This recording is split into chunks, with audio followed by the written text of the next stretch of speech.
سلام به همگی، وقتتون بخیر. امروز نحوه دوختن یکی از کارهای پرطرفدار رو دارم بهتون ارائه میدم. من اول میام با پانچ سوراخ‌کاری ها رو انجام میدم. بعد از اون میام رنگ لبه رو میزنم.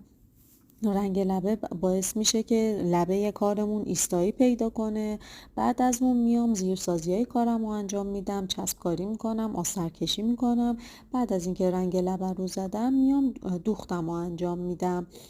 دوختم و من چون خودم دوست دارم دستدوز بودن کارم مشخص باشه، قسمت داخلی کیفا رو دوخت زبدری انجام میدم. بعد از اینکه دوخت زبدری رو انجام دادم میام دور تا دور کارم و دوخت دو سوزنه انجام میدم. بعد از تمام این مراحل شما میبینید که یه کار خیلی تمیز و مرتب تحویلتون داده میشه. اگه سوالی داشتید توی کامنت ها بپرسید. ما رو هم لایک کنید و سابسکرایب کنید. ممنون ازتون.